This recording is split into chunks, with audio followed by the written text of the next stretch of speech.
Hello, good evening, my dear students. In this video, I am going to discuss with you about your half yearly exam. आज इस video में हम बात कर रहे हैं आपकी हाफ ईयरली एग्ज़ाम के बारे में। तो बच्चों, आपकी जो हाफ ईयरली एग्ज़ाम है उसके जो सभी पेपर्स हैं वो हम आपके ग्रुप पे पब्लिश कर रहे हैं असाइनमेंट के रूप में 23 दिसंबर एंड 24 दिसंबर को। यानी 50% पेपर आपके पास पहुंच जाएंगे 23 तारीख को और 50% पेपर आपके पास पहुंचेंगे 24 तारीख को। ये जो पेपर है ये आपको कंप्लीट करना है असाइनमेंट फॉर्म में। अब देखिए, यहाँ पर कुछ नियमों का आपको ध्यान रखना पड़ेगा। पेपर मैंने आप तक पहुंचा है 2 दिनों में, 23 एज वेल एज 24 दिसंबर। ओके, अब भाई सबमिशन की बात होती है।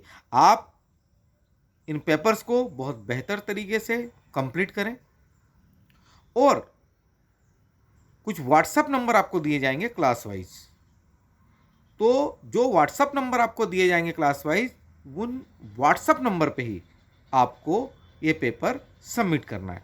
यहाँ पर हमने व्हाट्सएप नंबर जो आपको दिए हैं, इस वीडियो के बाद जो मैसेज है वहाँ पे आपको पूरे व्हाट्सएप नंबर मिलेंगे। इस व्हाट्सएप नंबर को हम लोगों ने अलग अलग फेज़ में डिवाइड किया है। एक व्हाट्सएप नंबर हम प्रोवाइड कर रहे हैं नर्सरी से लेकर सेकंड तक। उसके बाद जो व्हाट्सएप नंबर है आपके पास 3rd 4th 5th as well as आपका 6th 7th 8th as well as आपका 9th 10th 11th 12th। भाई कहीं ना कहीं हमने इसको एक फेज़ वाइज डिवाइड कर लिया है। तो जो लिखित निर्देश हैं उसको आप ध्यान से देखिए और उसी के अनुसार आपको जो डेट्स दी जा रही है तभी आपको आपके पेपर सबमिट करना है। पेपर जो आपका सबमिशन रहेगा उसका आपको ध्यान रखना है। यहाँ पर हम अलग अलग डेट्स आपको दे रहे हैं। 3 दिन आपके पास हैं, 1 जनवरी, 2 जनवरी एज वेल एज 3 जनवरी। सब्जेक्ट भी ऑलरेडी लिखित निर्देश में आपको मिलेंगे।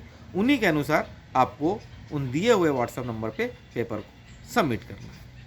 अब देखिए, इस वीडियो में जो मेनली मैं आपसे डिस्कस करना चाह रहा हूँ वो आप किस तरह से अपने असाइनमेंट को कंप्लीट करेंगे। पहली चीज़ जो आपको बिल्कुल ध्यान रखना है, जो पेपर आपको मिल रहे हैं, आप पेपर को जो नियत तिथि है, फिक्स डेट, उसी दिन आपको सबमिट करना है। सेकंड, असाइनमेंट पेपर को आप आपकी टेस्ट कॉपी में लिख सकते हैं या आप किसी अदर कॉपी में लिख सकते हैं। कॉपी के पेजेस प्रॉपर होना चाहिए, आपकी राइटिंग नीट एंड क्लीन होना चाहिए, राइटिंग बिल्कुल सुंदर होना चाहिए, कहीं भी ओवरलैपिंग नहीं होना चाहिए, कहीं झिकझैक नहीं होना चाहिए और विजिबिलिटी आपकी राइटिंग की बहुत ही क्लियर होना चाहिए। भाई यदि विजिबिलिटी क्लियर नहीं रहती है, राइटिंग आप बहुत ख़राब लिखते हैं, तो फिर कहीं ना कहीं आपके मार्क्स कम होंगे। Remember this thing. ओके, अब देखिए, पेन की हम बात करें, 2 तरह की इंक आप यूज़ कर सकते हैं, एक ब्लू और एक ब्लैक, और पेंसिल से आप अंडरलाइन कर सकते हैं, नो प्रॉब्लम, नॉट इट। ठीक है, अब हम आगे बढ़ते हैं। अब देखिए, आपको कॉपी के बारे में क्लियर किया, पेपर्स के बारे में क्लियर किया, पेन के बारे में भी क्लियर किया। अब जब आप आपके असाइनमेंट को सबमिट करेंगे तो एक चीज़ का विशेष ध्यान रखना कि उस असाइनमेंट के ऊपर भी आपका नाम, आपके फादर का नाम और आपकी क्लास पूरी तरह से क्लियर होना चाहिए। जब आप पीडीएफ बनाएंगे, पीडीएफ पे भी आपको आपकी क्लास मेंशन करना है और जो असाइनमेंट है उसके फ्रंट पेज पे आपको प्रॉपर वे में आपका नाम, आपके फादर का नाम और एज वेल एज आपकी क्लास, इसको आपको प्रॉपर तरीके से लिखना है। और आप जो भी सबमिट करें असाइनमेंट, एक चीज़ का ध्यान रखें कि आपको पीडीएफ फॉर्म में ही सबमिट करना है। और पीडीएफ बनाते समय आप देखें कहीं ब्लर तो नहीं हो रहा है, क्लियरिटी है, आपने नाम लिखा है। भाई यदि हमारे पास ऐसा असाइनमेंट आया कि जहाँ पे नाम नहीं है या जो ब्लर है, तो कहीं कोई कुछ भी नहीं कर पाएगा, मार्क्स आपके रिड्यूस हो जाएंगे। आप ये सोचते हो कि हम वापस से आपको इन्फॉर्म करेंगे भैया आपने ब्लर भेज दिया, आपने पूरा अटैचमेंट नहीं किया, कुछ पेजेस छूट चुके हैं, आप फिर से भेजिए, ऐसा नहीं हो पाएगा। Remember this thing. ओके, तो भाई ये चीज़ ध्यान रखना है आपको बिल्कुल कि आप जो पीडीएफ भेजेंगे वो बिल्कुल प्रॉपर फॉर्म में होना ही चाहिए। जूनियर स्टूडेंट्स, वो किसी भी कक्षा के हों, आप सभी को असाइनमेंट अपने हाथ से लिख के ही भेजना है। यदि कोई असाइनमेंट पेरेंट्स की हैंडराइटिंग में लिखा हुआ मिलता है तो वो चेक नहीं किया जाएगा।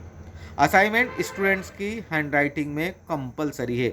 कई बार ऐसा होता है, कुछ एग्जाम में हमने ये देखा है कि कुछ पेपर्स पेरेंट्स ने कुछ पोर्शन उस एग्ज़ाम पेपर का पेरेंट्स ने कंप्लीट करके उनके ऑन हैंडराइटिंग भेज दिया।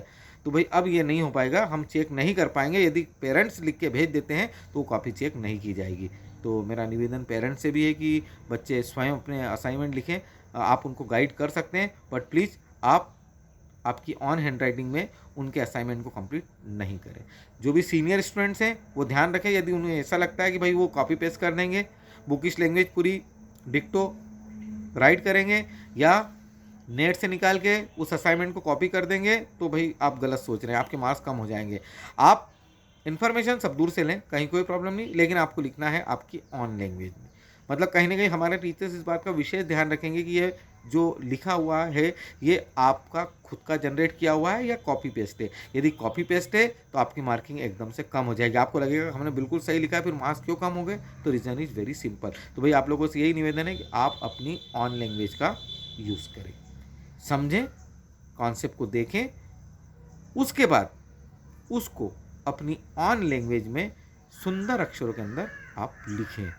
Is that clear? और उसके बाद हमें भेजें। भेजने का प्रोसेस क्या है मैं ऑलरेडी आप लोगों को क्लियर कर चुका हूँ। विशेष ध्यान जो रखना है आपको, राइटिंग नीट एंड क्लीन होना ही चाहिए, एज वेल एज आपका नाम, क्लास, आपको और आपके फादर का नाम आपको पीडीएफ के जो पहला पेज आप क्लिक कर रहे हो ना आपकी एग्जाम पेपर का, उस पर लिखना है, और एज वेल एज पीडीएफ का हेडिंग में भी आपको लिखना है।